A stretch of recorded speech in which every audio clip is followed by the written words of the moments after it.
Man, the money flying around in the NBA, including Joakim Noah, who'll be heading home. Meanwhile, the Bulls have kept their wallets closed. Will they open it at all? We'll ask CSNC-TV.com's Vincent Goodwill.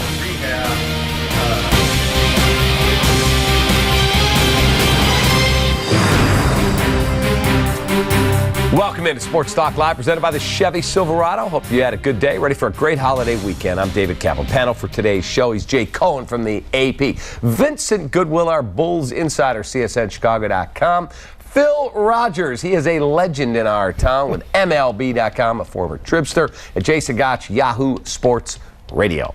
All right, NBA free agency is underway, and if you're looking for Bulls deals, there have been none. Money flying around the league, Vincent. I woke up to Timofey Mozgov getting $64 million. Somebody was drinking in the Laker front office. Matthew Dellavedova, $38.4 million. The money is staggering, and I have no problem paying elite talent. But when mediocre to lousy players are getting paid like that, it's insanity. Well, that's why there's something called a maximum contract. There's only but so much you can give LeBron James and Kevin Durant and some of the top-line guys. This new salary cap, this new economic reality of the NBA, it benefits the mid-level guys. It benefits the Evan Turners, the Chandler Parsons, who just cashed in another max contract for doing God knows, I don't know what he's accomplished in this league. Evan Turner got $75 million. Yes, David Falk. You bear resemblance. Yeah, exactly. Neither of us have any hair. No, but I think that's just the reality of the league. I mean, for the Bulls to be sitting out right now, it might be smart on their part. I think it's absolutely smart. Hey, maybe we're all supposed to know this, but where'd this money come from? This is TV deals. $24 billion TV. $24 million. I mean, I know the cap got bumped up, but driven by the ratings, driven by the TV deals. The TV deals that they signed with ESPN and Turner just bumped the cap up astronomically. I mean, if you look at the way the salary cap was for the past 15 years, it's been pretty flat. And even through the lockouts, it was pretty flat, maybe a bump here or there, but there's never been this much infusion of cash in a 1 or 2 year period. Cap, you're tripping out over the max contracts being signed now. Next year, the cap is going to jump another $20 million. Chandler Parsons may be a bargain. Yeah, but it's amazing to me that I think it was Mozgov and Dellavedova combined, scored 31 points in the entire 7-game final. They signed for $102.4 million between them. You have to get the numbers out of your head. It's basically, it's what I tell people about the Joakim Noah contract. Joakim Noah made $13 million last year for the Chicago Bulls, played, 29 games. We don't know if he has any game left. He took up 19% of the Bulls salary cap. He signed for 4 years and $70 million with the Knicks, around $18 million a year. 19% of the Knicks salary cap. That much of a jump. And you take up the same amount of the pie. The pie is just so much bigger, you have to spend the money somewhere. Why not spending on guys who at least have proven a little something in this league? So what exactly are the Bulls trying to accomplish? They say they're going to compete, but you look at the roster, no Rose, no Noah, no Gasol. I mean, what they got back, they couldn't even make the playoffs with the guys that were gone last year in a weak Eastern Conference after Cleveland and Toronto. So realistically, I mean, are they in rebuild mode or should they be? Well, what's the word, Cap, that Gar used? Retool. There we go. They're not retooling. They got to be regressing. You look at the roster, they're not as good as they were last year. That team didn't even make the playoffs. No, they're not as good as what they were last year. And if you look at where they're going to go in free agency, they need a point guard and they need a wing player. Jeremy Lin got an absurd amount of money. Brandon Jennings is going to get paid. Mike Conley, who was the apple of your eye for the regular season, I think he just signed for $5 and $135. I think that's about $27 million a year. So if you're the Bulls, if you're the Bulls and you want to elevate yourself, there's not one player that can do that for you. 153 he got. Whew. And he was hurt. Do you realize Mike Conley? All these guys that are getting the money, he didn't, Memphis cratered because they were all hurt at the end of the year. How about this? Do you realize Mike Conley signed a 5-year deal for more money than LeBron James has made in total on the court in 13 years? 153 to 149. Some of that is the history of the NBA. I mean, go back and look at the Michael Jordan contracts. The best players don't always get paid the best money for whatever reason. I don't know if it's the shoe deals, everything, all the other money that comes in, where it's just not straight up. There's no salary arbitration system that causes everybody to kind of get crunched by the same same people, same process. The history of the game, I think, is the best players don't always get paid what you think they would, and guys that are apple of somebody's eye for a short amount of time, Carmelo Anthony. Has he ever been the best player in the league? He's always had like the best contracts for whatever reason. Who do you think, who's won so far? And I'll give you a team, and I think this affects the Bulls situation. Maybe we'll look at the Pacers. Seem like they're having a really nice offseason, and that maybe has any effect at all of the Bulls' thinking? I don't know if the Pacers or what the Pistons or what Cleveland or anybody else is doing, it shouldn't have an effect on what the Bulls are doing. If there is indeed a plan, because the plan isn't to compete for a championship this season. The plan was basically, let's strip it down, or at least it should be. Let's strip it down, let's be competitive, let's get a couple pieces in here, stay in the playoffs, and then in 2 seasons we can make another jump. Think of Dallas after they lost in the 07 finals. They went through that stretch where you couldn't tell if they were building around Dirk Nowitzki, if they were taking a step back, and then 2011, boom, they win a championship. But it took a lot of perfect moves for them to get there. That's a really fine line. It's an anomaly. Really fine line to walk. I mean, and that's the plan, is what you're telling me.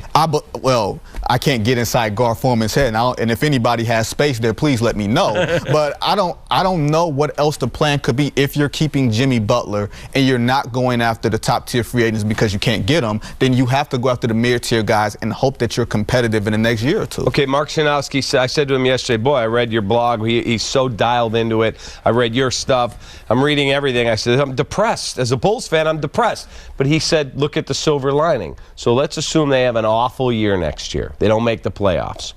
You get lucky in the lottery and you get a really good player. Sacramento finally isn't a top 10 team. You get their pick. And you're able to persuade 2 guys to sign max deals. You're turned. Easier said than done. Think about all of those things that you're saying that have to happen. First off, you have to be bad enough with not enough turmoil that nobody wants to come here. Like, think about it.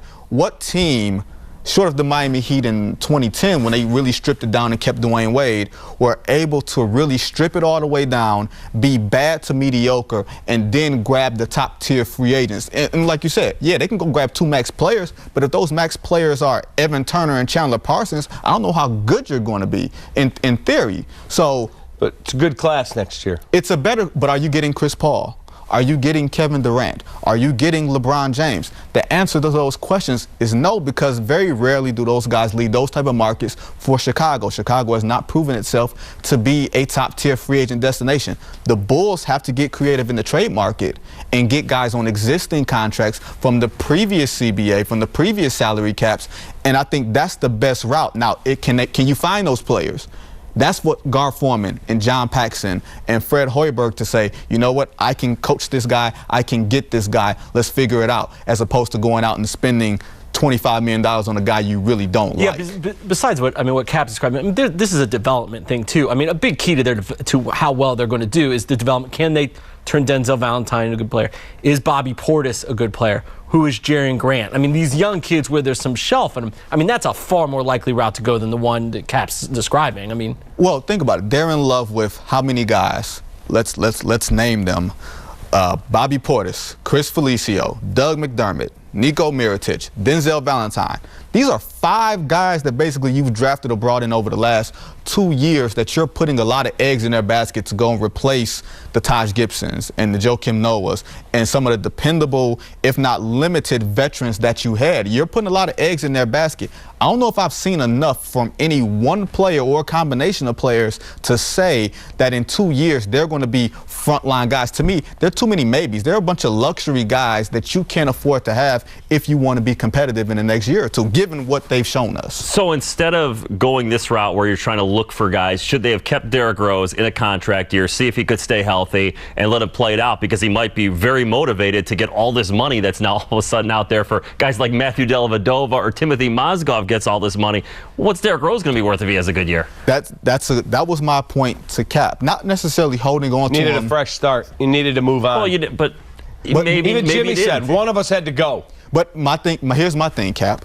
My thing was, if you're the Bulls, you wait until this first wave of free agency and you see all this money that's being thrown out, and somebody's coming up empty with the shopping cart. The Dallas Mavericks didn't get anybody. Completely disagree, simply because there were other people saying, you want us to take Derek? We want the 14th pick to do it. And there's a 15% escalator clause in his deal if he's on the roster July 1st. Isn't it the head coach's job to be able to make guys work together if they're the best talent? If the head coach can't do that, maybe he's the wrong guy for the job. Wait, are we holding Fred Hoiberg accountable? We can't do that. Are we allowed to do Only that? Tom Thibodeau's allowed to be held accountable. I'm just asking. Kind of on the note you say, could somebody loop back to the Bulls after they strike, if they strike on some of these guys? I mean, Celtics, about Jimmy Butler. I mean, are these guys going to come back and come talk to them after they've seen these crazy contracts? Well, they wanted Chris Dunn in the draft, and that guy's not available anymore. Well, but Boston has some assets that would be interesting to the Bulls beyond Chris Dunn. but is there anyone that Boston has that you really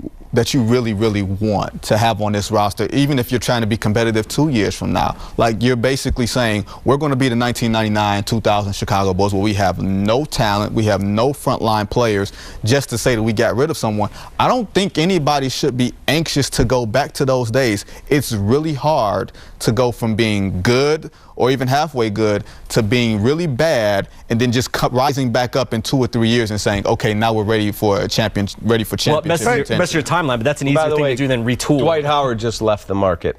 3 years in the Atlanta Hawks. Wow. Al Horford to Boston, possibly. Or to Oklahoma City. Or to... Hey, backtracking a little bit to the Mavericks and Dirk Nowitzki. Can Jimmy Butler be the Bulls' Dirk Nowitzki? Can he elevate to that level? You know, now that the decks are cleared, Derek's gone. You know, can you know, for if they're going to build behind him, can he be that level of player to carry a team deep into a playoffs? I think if Jimmy Butler's your best player, it's only so good you can be. But that being said, if your second and third best players are decent, I think you can go somewhere with it, Cap. Thank you for being here. Hey, appreciate it. You're the man. Love having you in. All right, while the Bulls saved some money and haven't signed anyone, the Blackhawks signed someone, a big name, and they saved money. Brian Campbell, our guy, 51, is back with the Blackhawks to solidify their blue line. He joins us live next to discuss. Plus, CSNChicago.com's Tracy Myers tells us what might be next for the Blackhawks. First, here's today's Jimmy John's freaky fast poll question. After the first day of free agency, I'd rather be A, a mediocre NHL player, B, a mediocre NBA player, C, me. To vote, go to CSNChicago.com. I'm voting NBA, by the way. We'll have updated results throughout the show. Order Jimmy John's sandwich delivery today. Yummy good, freaky fast. Go to JimmyJohns.com.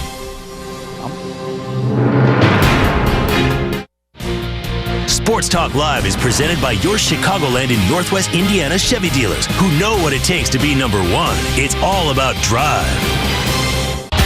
Sunday night, get ready for a brand new episode of Beer Money. It's Chicago's favorite sports trivia show where fans test their knowledge for a chance to win cash.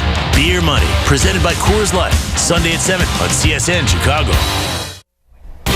Louder, Jimmy John's freaky fast poll result time. 50% of you say you'd rather be a mediocre NBA player than an NHL player or me. Only 15% of you going with me.